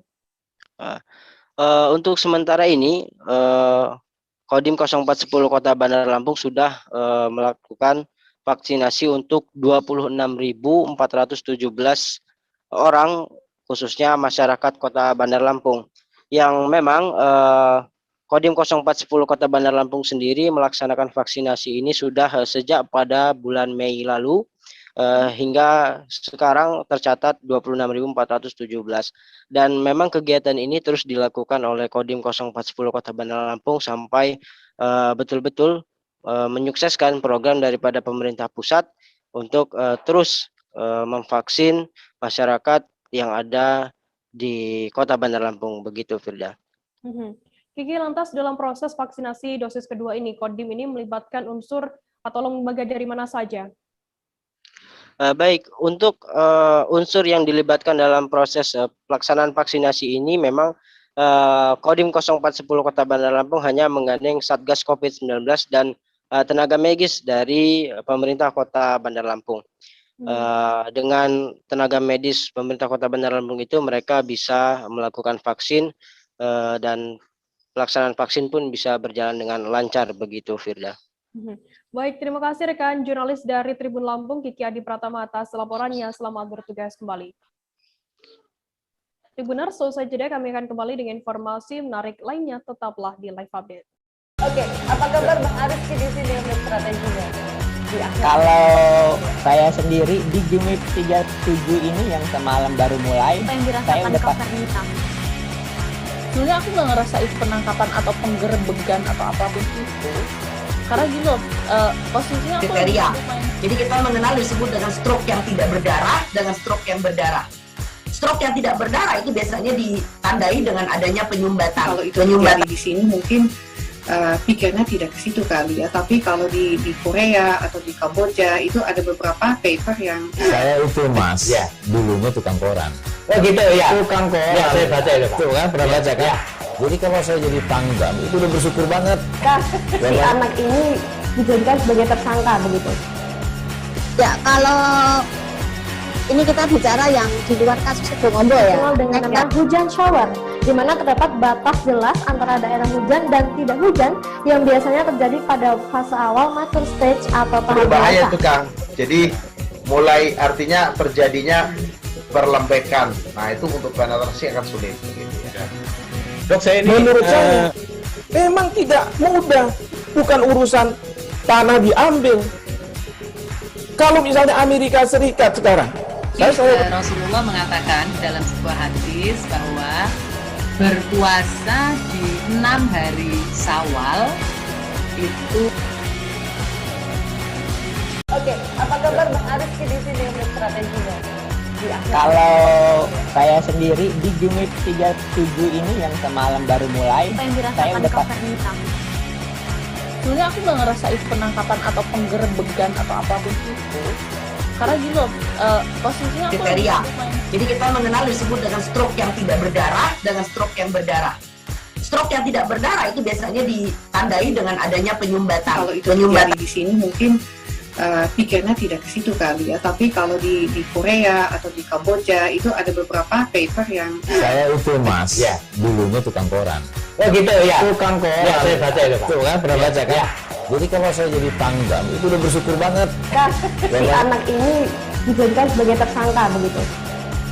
Ya kalau ini kita bicara yang di luar kasus Sibolombo ya. Dengan nama hujan shower, di mana terdapat batas jelas antara daerah hujan dan tidak hujan yang biasanya terjadi pada fase awal mature stage atau tahap berbahaya dewasa. itu Kang. Jadi mulai artinya terjadinya perlembekan. Nah itu untuk penetrasi akan sulit. Gitu ya. Dok, saya ini menurut saya memang tidak mudah, bukan urusan tanah diambil. Kalau misalnya Amerika Serikat sekarang, Rasulullah mengatakan dalam sebuah hadis bahwa berpuasa di 6 hari Syawal itu. Oke, apa kabar Bang Ariski di sini untuk strateginya? Kalau saya sendiri di Jumip 37 ini yang semalam baru mulai, saya udah sebenarnya aku nggak ngerasa itu penangkapan atau penggerebegan atau apapun itu, karena gini loh, posisinya aku kriteria. Jadi kita mengenal disebut dengan stroke yang tidak berdarah dengan stroke yang berdarah. Stroke yang tidak berdarah itu biasanya ditandai dengan adanya penyumbatan. Kalau itu terjadi di sini mungkin pikirnya tidak ke situ kali ya, tapi kalau di Korea atau di Kamboja itu ada beberapa paper yang saya itu mas, ya dulunya tukang koran. Oh gitu ya, tukang koran. Ya saya baca itu pak. Tuh kan pernah baca kan? Ya. Jadi kalau saya jadi pangdam itu udah bersyukur banget. Si anak ini dijadikan sebagai. Terima kasih Anda masih bersama kami di Live Update. Kita beralih ke informasi selanjutnya, Saudara. Warga asli Surabaya yang belum memiliki rumah bisa menempati Rusun Indrapura yang terletak di kawasan Kecamatan Pabean, Jantian. Rumah susun yang memiliki 5 lantai tersebut tampak mirip dengan bangunan apartemen. Semua tarif sewa rusun ini tidak lebih dari Rp100.000 per bulannya.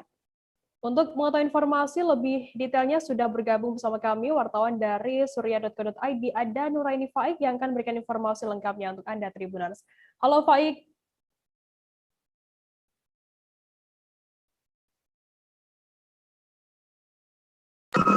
Halo, iya. Selamat sore. Baik, bisa Anda jelaskan, bisa dideskripsikan begitu bagaimana bentuk bangunan dari rumah susun Indrapura yang ada di Surabaya ini? Baik ya, para Tribuners, saat ini saya persis berada di kawasan Rusun Indrapura, Surabaya. Nah, persis di belakang saya bisa dilihat, ini adalah kondisi saat ini rusun yang serasa apartemen. Cukup membayar 43.000 per bulan di lantai 5 dan 96.000 di lantai 1. Ini adalah 5 lantai yang sudah tuntas dibangun 2019, karena tahun 20 sebenarnya sudah bisa ditempati, tapi karena ini masih menunggu proses sehingga saat ini baru 17 yang menempati. Nah, luasan bangunan ini cukup luas, sekitar 2 hektaran mungkin. Nah, sementara di setiap rusun, setiap kamarnya itu sekitar 24 meter persegi atau 5 kali 5 meter begitu. Di dalamnya ada 1 kamar mandi, kemudian dapur, dan 1 kamar ruang tidur begitu, dan tempat cuci begitu. Nah, untuk bisa menempati ini, warga adalah mereka yang tidak punya rumah. Kemudian dia harus masyarakat berpenghasilan rendah dan harus ber-KTP Surabaya. Begitu. Oke. Lantas untuk tarifnya sendiri, kabarnya tarif per lantainya itu berbeda begitu untuk menyewanya. Bagaimana informasi lengkapnya terkait tarif sewa? Baik. Nah, sesuai dengan regulasi di Surabaya, memang untuk lantai yang lebih tinggi itu tarifnya lebih murah karena dia harus naik turun tangga, sementara di lantai bawah itu 96.000 per bulan. Sementara lantai 5 itu adalah 43.000 per bulan, sementara di lantai 3 dan 4 di antara 80-85.000 per bulan. Untuk ini lebih murah dari harga kos. Kalau kos di Surabaya di paling murah sekarang 500.000 per bulan, sementara di rusun cukup tidak sampai 100.000 per bulan. Ini sesuai aturan dari Perwali Surabaya, sebagaimana mengacu pada Perda Kota 2 2013 dan Perwali 5 2020, bahwa tarif rusun di seluruh kota Surabaya itu tidak boleh lebih dari 100.000 per bulan. Jadi dasar hukumnya adalah di regulasi Pemkot setempat. Ya. Lantas untuk syaratnya sendiri, ya silakan. Ya, lokasinya nih tidak jauh dari, ya bisa jadi ini di tengah kota karena hanya sekitar tidak sampai 1 kilometer ini ada di DPRD Provinsi Jawa Timur dan hanya 3 kilometer dari Balai Kota Surabaya. Ini berada di tengah-tengah perkampungan di Pabian Campian atau di Jalan Indrapura. Gitu. Baik, untuk syaratnya sendiri untuk menyewa rusun tersebut seperti apa informasinya? Baik ya, di Surabaya memang saat ini terus dikebut ya bagaimana Pemkot Surabaya memenuhi hak dasar tempat tinggal yang layak bagi warganya. Saat ini ada 12.000 warga kurang mampu atau warga masyarakat berpenghasilan rendah yang tidak punya rumah sedang mengantri menempati rusun. Sementara di Kota Surabaya saat ini baru ada 22 rusun yang dikelola oleh Pemkot Surabaya. Nah, sementara yang ini yang saya berada di Indrapura ini adalah rusun yang termasuk tergolong baru selain ada beberapa rusun yang lain. Baik, untuk persyaratan ya, untuk persyaratan bisa menempati rusun ini adalah mereka harus diprioritaskan yang 12.000 antrian tadi selama mereka adalah masyarakat berpenghasilan rendah, kemudian belum punya rumah dan mereka masuk dalam antrian yang 12.000 ini sejak 2011 sebenarnya. Sejak 2011 12.000 warga ini sudah mengantri rusun yang ada di Kota Surabaya. Begitu mereka sudah masuk dalam daftar atau waiting list, mereka akan dengan sendirinya otomatis dia akan menempati rusun seperti yang di belakang saya. Untuk saat ini sudah menampung berapa keluarga begitu untuk rusun Indrapura Surabaya ini? Baik, dari hasil wawancara kami saat ini sudah ada 17 dari 152 kamar yang ada di rusun Indrapura. Jadi saat ini sudah 17 keluarga yang sudah menempati rusun Indrapura.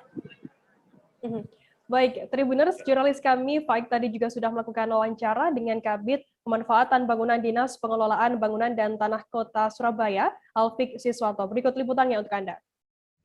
Memang segera ditempati, memang terkait kendala kemarin itu untuk relokasi warga Sumbo yang notabene 2 blok di sana itu ada kerusakan berat, dan akhirnya direlokasi sini kemarin itu kan tahun 2020 ini sudah selesai 2019 akhir 2020 pihak warga penghuni rusun Sumbo direlokasi ke sini. Penuh itu waktu itu bertinggal sini 1 tahun lebih. 1 tahun lebih 2001 kemarin itu kalau nggak salah bulan April Mei itu selesai di sana, dialihkan ke warga di sana, dan barusan itu kita sudah masukkan orang-orang di sini mulai pagi-pagi sesuai dengan antrian yang ada di pemerintah kota, taruh rusun warga untuk yang menginginkan menghuni rusun. Baik. Nah, kalau ini sekarang berarti yang sudah mendaftar ada berapa? Kalau yang sudah yang lewat sekarang itu ada 17 kakak. Dan yang sudah ada di kantor juga data terdata itu, dan sudah ada perjanjian dan bayar sudah ada 30-an. Berarti ada 40 lebih sudah rencana masuk sini. Dan kami bertahap juga mau memenuhi ini 1 tahun ini sudah perlu semua karena memenuhi terkait dengan antrian yang begitu besar. Berapa Pak antrian warga Surabaya untuk mendaftar menjadi penghuni rusun? Antrian dari warga Surabaya untuk menginginkan menghuni rusun itu sudah mulai tahun 2011 sampai sekarang 2021 itu sudah menempuh 12.470. Melinus Gombo, 22 tahun, mahasiswa Politeknik Negeri Manado jurusan Teknik Mesin, mengukir prestasi gemilang. Putra Papua ini berhasil menciptakan mesin pemarut. Keunggulan mesin ini adalah hasil parutannya lebih banyak dan lebih halus. Untuk mengetahui informasi lebih lengkapnya akan disampaikan oleh rekan wartawan kami dari Tribun Manado. Ada Arthur Rompis yang saat ini sudah tersambung bersama kami. Halo Arthur. Ya, selamat sore Firda dan Tribuners. Arthur, bisa Anda jelaskan apa yang mendorong adanya penciptaan alat ini begitu? Ya, ini sebenarnya adalah tugas akhir dari mahasiswa yang bersangkutan ya. Melinus itu, jadi untuk merampungkan tugas akhirnya dia harus membuat salah satu karya. Dan kebetulan karya tersebut memang sangat sesuai dengan menghasilkan sesuatu inovasi, karena dengan alat parut itu bisa lebih cepat parutannya, menampung lebih banyak kelapa atau komoditi, dan juga lebih halus. Jadi ini menambah nilai ekonomis bagi petani, dan juga oleh karena itu dari pihak Politeknik Negeri Manado memberikan apresiasi kepada yang bersangkutan. Demikian, Firda. Lantas apakah ada kendala begitu terkait adanya proses menciptakan alat ini dari mahasiswa sendiri? Jadi kendalanya itu cuma pada bagaimana dia mengambil komponen alat parut ya. Jadi itu memang salah satu bagian yang paling sulit dikerjakan selama pengerjaan yang berlangsung selama lebih dari 2 bulan. Jadi kemudian masalah biaya juga dia cukup terkendala, karena memang dari keluarga juga yang tidak mampu. Namun berkat kegigihan dari usaha Melinus dan juga bantuan dari dosen-dosen Politeknik Negeri Manado, maka alat itu akhirnya bisa selesai dan mendapat apresiasi. Demikian, Firda. Lantas apa perbedaan begitu alat parut yang diciptakan oleh Melinus sendiri dengan alat parut lainnya? Jadi alat parut ciptaan Melinus ini bisa menampung lebih banyak komoditi. Jadi bukan hanya kelapa, tapi juga komoditi lain macam sagu, kunyit juga. Dan juga itu hasil parutannya lebih halus. Jadi ini memberikan nilai ekonomis bagi petani.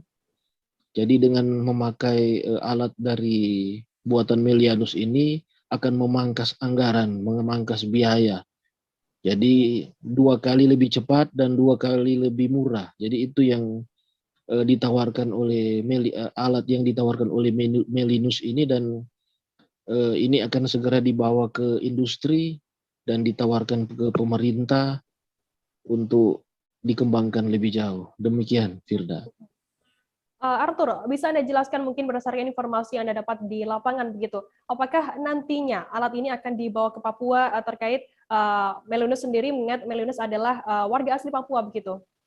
Ya, dari yang bersangkutan memang bercita-cita untuk membangun daerahnya, karena memang di daerahnya memang banyak sekali sagu, banyak sekali kunyit dan lain-lainnya yang memang masih diolah secara manual. Jadi itu memberikan lebih banyak biaya bagi petani. Jadi dengan adanya alat ini, dia berkerinduan untuk supaya alat ini bisa berguna bagi para petani di Papua. Namun juga bukan hanya petani di Papua, tapi juga petani Sulawesi Utara, di Manado yang banyak mengandalkan keuntungan dari komoditas kelapa. Demikian, Firda. Baik, Tribuners, jurnalis kami tadi juga sudah melakukan wawancara dengan Melinus Gombo, 22 tahun, mahasiswa Politeknik Negeri Manado yang menciptakan alat parut yang berkualitas berikut. Berikut liputannya untuk Anda. Yang membuat mesin tenaga listrik ini karena dulunya masyarakat bisa membuat dengan manual biasa lama, tapi karena dengan menggunakan mesin listrik bisa mempercepat kebutuhan. Dan ini yang kita transformis kita bikin sendiri di mesin serap bubut sendiri. Jadi waktu yang diperlukan untuk menyelesaikan ini berapa lama? Yang buat mata parutnya itu 3 hari. 3 hari. Kalau total semua 2 bulan. Jadi yang paling sulit menyelesaikan itu mata parut ini. Belasan kendaraan roda 4 diminta putar balik saat hendak memasuki objek wisata Gembira Lokazu, Kota Yogyakarta pada Minggu 26 September pagi. Para pengemudi itu diminta menjauhi objek wisata Gembira Lokazu lantaran kendaraan yang dibawa berplat ganjil. Sementara hari tersebut bertepatan dengan tanggal genap. Untuk mengetahui informasi lebih lengkapnya sudah bergabung sama kami wartawan dari Tribun Jogja. Ada Miftahul Huda yang akan memberikan informasi lengkapnya untuk Anda Tribuners. Halo Huda. Ya, halo rekan Firda, selamat sore. Huda, bisa Anda jelaskan bagaimana saat ini penerapan ganjil genap di Kota Yogyakarta? Baik, sejak tanggal 25 September ini, Pemkot Jogja dari Satlantas Polresta Yogyakarta telah memberlakukan penerapan ganjil genap khususnya di tempat-tempat objek wisata. Nah, sejauh ini baru ada 7 objek wisata yang sudah menerapkan ganjil genap, diantaranya wisata Tebing Breksi, wisata Pinus Mangunan, wisata Pengger Bantul, dan termasuk Gembira Lokazu. Selanjutnya ada wisata Seribu Batu di Bantul dan Candi Boko serta Merapi Park Seman. Begitu, Firda. Untuk tujuannya sendiri, bisa Anda jelaskan terkait penerapan ganjil genap di Kota Yogyakarta ini seperti apa informasinya? Baik, jika di kota-kota besar seperti Jakarta, penerapan ganjil genap mungkin untuk mengurai kemacetan. Sementara di DIY ini, penerapan ganjil genap bertujuan supaya lebih mengurangi kerumunan karena kita tahu semua bahwa DIY sekarang ini sudah turun level 3 dan dikhawatirkan akan menjadi penumpukan wisatawan. Demikian, Firda. Udah bisa Anda gambarkan mungkin penerapan ganjil genap di objek wisata Gembira Lokazu ini seperti apa? Baik, pantauan kami di hari Minggu kemarin memang banyak sekali belasan kendaraan roda 4 yang diminta menjauh dari objek wisata Gembira Lokazu karena pada hari Minggu kemarin bertepatan dengan tanggal genap, namun kendaraan yang menuju ke objek wisata Gembira Lokazu justru kebanyakan dari plat-plat ganjil seperti itu, Firda. Dan perlu diketahui bahwa penerapan ganjil genap di DIY ini hanya berlaku pada akhir pekan atau di hari-hari Sabtu dan Minggu. Demikian, rekan Firda. Udah lantas, apakah dari pihak kepolisian sendiri adakah menemui kendala begitu saat penerapan ganjil genap di Yogyakarta? Baik, sejauh ini dari pihak kepolisian setelah dikonfirmasi belum menemukan kendala. khususnya di objek-objek wisata, karena memang dari pihak kepolisian sudah mendirikan beberapa tenda penjagaan begitu. Namun ada satu kendala khususnya di penerapan di Jalan Malioboro, karena saat ini Pemkot Jogja dan juga Pemda DIY serta pihak kepolisian masih mendiskusikan apakah Jalan Malioboro termasuk objek wisata atau hanya sentra pusat perbelanjaan. Demikian, rekan Firda. Bunda, lantas untuk penerapan aturan ganjil genap ini akan diberlakukan hingga kapan di Kota Yogyakarta? Baik, dari sumber dari Satlantas Polresta Yogyakarta, untuk di Kota Jogja sendiri penerapan ganjil genap akan terus diterapkan hingga ada kebijakan baru dari pemerintah setempat dan juga pihak-pihak kepolisian serta dari Dishub di Pemda DIY. Demikian, rekan Firda. Baik, terima kasih rekan jurnalis dari Tribun Jogja, Miftahul Huda atas laporannya. Selamat bertugas kembali. Kita beralih ke informasi selanjutnya, Saudara. Pulau Cempaka ada di lingkungan Taman Purbakala Kerajaan Sriwijaya yang ada di Jalan Syah Yakirti, Kelurahan Karanganyar, Kecamatan Gandus, Kota Palembang. Pulau Cempaka adalah pulau buatan yang berada di tengah sebuah kolam buatan yang terhubung ke Pulau Musi. Di Pulau Cempaka ini cocok untuk bersantai sembari menikmati suasana alam yang terbuka. Untuk mengetahui informasi lebih lengkapnya akan disampaikan oleh rekan wartawan kami dari Tribun Sumsel. Ada Linda yang saat ini sudah tersambung bersama kami. Halo Linda. Ya, halo Firda. Ya, Linda, bisa Anda jelaskan mungkin tentang Pulau Cempaka ini seperti apa gambarannya? Oke, Firda. Pulau Cempaka ini tepatnya ada di lingkungan Taman Purbakala Kerajaan Sriwijaya atau TPKS yang ada di Jalan Saikiti, Kelurahan Karanganyar, Kecamatan Gandus, Kota Palembang. Nah, di Pulau Cempaka ini merupakan pulau buatan yang ada di tengah sebuah kolam buatan yang menghubungkan dengan Sungai Musi. Nah, di Pulau Cempaka ini memang cocok untuk bersantai karena memang tepatnya di alam terbuka, gitu. Nah, untuk Pulau Cempaka ini memang tidak begitu luas, hanya kurang lebih dari 1 hektar, sedangkan untuk TPKS sendiri luasannya bisa sampai 74 hektar. Begitu, Firda. Linda, selain Pulau Cempaka begitu, ada apa saja di sana? Ya, selain ada Pulau Cempaka, di sini juga ada Museum Sriwijaya. Nah, di Museum Sriwijaya ini Anda bisa belajar tentang sejarah Kerajaan Sriwijaya. Nah, di Museum Sriwijaya khususnya yang menyimpan benda-benda peninggalan Kerajaan Sriwijaya yang terbagi dalam 3 masa, yaitu masa pra Sriwijaya, masa Sriwijaya, dan pasca Sriwijaya. Begitu, Firda. Lantas bagaimana cara pemerintah setempat untuk menarik minat masyarakat begitu agar mau berkunjung ke Pulau Cempaka ini? Ya, untuk menarik minat masyarakat agar mau datang ke Pulau Cempaka, diadakan event-event seperti yang saat ini sedang berlangsung. Itu ada event Sriwijaya Coffee and Culinary Fest. Nah, di situ ada berbagai olahan kopi dan kuliner khas Sumsel disajikan di Pulau Cempaka. Bahkan tadi Gubernur Sumsel Hemmanderu juga sempat mendatangi secara langsung di Pulau Cempaka dan menikmati secangkir kopi. Nah, sebagai informasi, untuk masuk ke Pulau Cempaka ini melalui TPKS itu harganya hanya Rp5.000.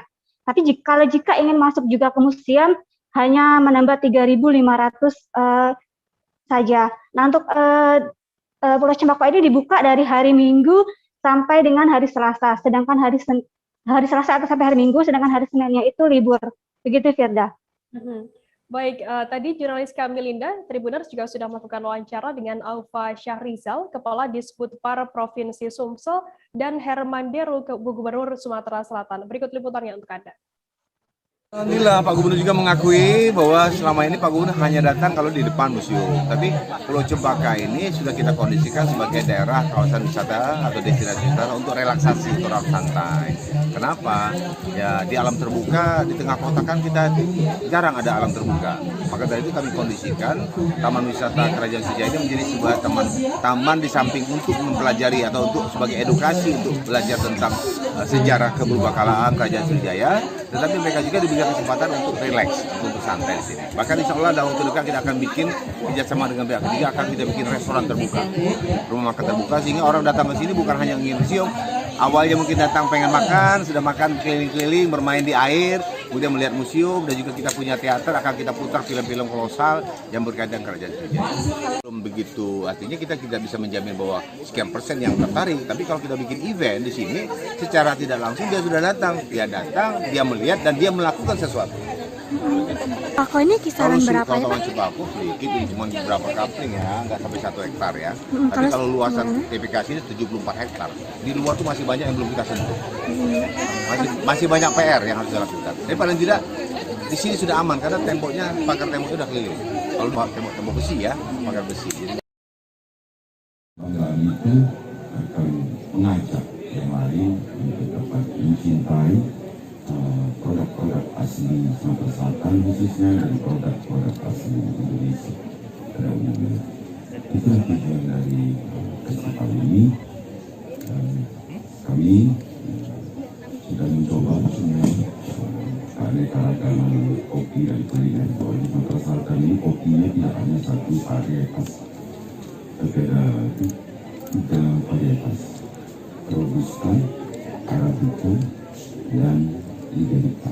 Itulah keanugerahan yang diberikan oleh Allah SWT pada kontur ikan yang berbeda-beda. Informasi tadi Tribuners sekaligus menutup perjumpaan kita dalam live update hari ini. Jangan lupa saksikan terus live update di seluruh kanal YouTube dan Facebook Tribun Network. Saya Fidanal Kalikur yang bertugas pamit undur diri. Terima kasih dan sampai jumpa. Jangan lupa like, subscribe, dan share ya.